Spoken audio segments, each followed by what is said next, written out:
সব দোয়া বাদ দেন, একটা দোয়া করেন না, রব্বে করিম তুমি বড় রহমান, তুমি বড় দয়াবান, তোমার দয়া আছে বলে আমার মতো পাপী, আমার মতো জালিম আজকে তোমার দরবারে হাত তোলার সৌভাগ্য পেয়েছে।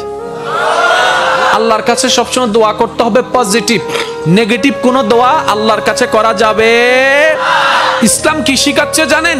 ইসলাম বলে দুশমনের জন্য বদদোয়া করিও না, বরং দুশমনের জন্য তুমি আল্লাহর কাছে দোয়া করো। কিভাবে দোয়া করবা? তুমি রব্বে করিমের দরবারে যখনই হাত তুলবা, নিজের কথা আগে বলবা না, পরের কথা বলবা। আল্লাহ অমুকের দোয়া কবুল করো, অমুকের দোয়া কবুল করো, অমুককে জান্নাত দাও, অমুকের গুনাহ মাফ করে দাও, অমুককে মাফ করে দাও, অমুককে মাফ করে দাও, অমুককে মাফ করে দাও, অমুককে কবুল করে নাও, অমুকের রিজিকে বরকত দান করো। আল্লাহ আমার শত্রুকে সম্পদ আরো বাড়ায় দাও। যখন এই দোয়াটা উপরের দিকে যাবে, রব্বে করিম বলবে, কিরে ফেরেশতা, সে বান্দা নিজের জন্য কিছু বললো না, সব তো পরের জন্য বললো। ফেরেশতা বলবে, আল্লাহ এই বান্দা শুনেছে, তুমি নাকি তার উপর খুশি হয়ে যাও। যে বান্দা অন্যের জন্য ভালো চাই, তুমি নাকি তার ভালো চাও। যে অন্যের প্রশংসা করে, তুমি নাকি তার সম্মান বাড়ায় দাও। আল্লাহ যে অন্যের জন্য মঙ্গল কামনা করে, তুমি নাকি তার জন্য বরকত বাড়ায় দাও। এই বান্দা সেই সূত্র বুঝতে পেরেছে, তাই নিজের জন্য চাচ্ছে না, সবার জন্য চাচ্ছে। রব্বে করিম বলে, তার দোয়া ফরিয়াদ কবুল করার ব্যবস্থা করো, কারণ যে অন্যের ভালো চায় আমি আল্লাহ তার ভালো করে দিই। বলেন সুবহান। মনে রাখবেন, আল্লাহর কাছে চাইতে হবে হালাল জিনিস, হারাম জিনিস নয়। আপনি যদি আল্লাহকে বলেন, রব্বে করিম আমার দুশমনের ফাঁকটা লেঙ্গা করে দাও, হবে? প্রত্যেকটা কিছু একটা টেকনিক আছে না নাই? এবার বলেন, আল্লাহর কাছে পাওয়ার মাধ্যম কি? দোয়া। আল্লাহর কাছে পাওয়ার মাধ্যম কি?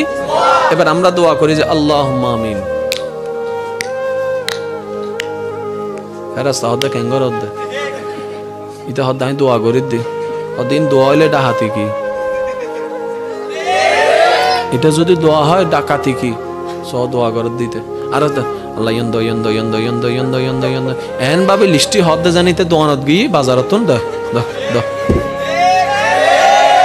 এরকম হাজার বছর দোয়া করলে লাভ হবে?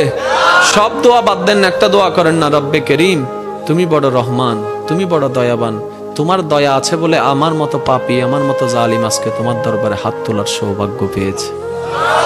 আল্লাহ তোমার দয়া আছে বলে আজকে আমি এখানে বসতে পেরেছি। আল্লাহ তোমার কাছে আমার একটা ফরিয়াদ। তখন আল্লাহ জিজ্ঞেস করবে, কিরে এত মায়া করে কথা বলতেছে, আমার কিছু লাগবে? তখন না বলবেন, ওনাকে কিছু বলতেই দিচ্ছেন না, আপনি সব বলতেই আছেন। এবার আপনি বলবেন, যখন রব্বে করিম জিজ্ঞেস করবে, বান্দা কিছু লাগবে, তখন আপনি বলবেন, আল্লাহ কিচ্ছু চাই না। তো কিছু একটা চা। আল্লাহ কিচ্ছু চাই না, কিছু একটা চা। এতদিন তো অনেক চাইছিস, লিস্টি বলছিস, আজকে বলবি না? আল্লাহ না, আমার লিস্টি লাগবে না, তো কি চাস? এবার আপনি বলবেন, আল্লাহ আমি শুধু তোমাকে চাই। একটু বুঝেন বুঝেন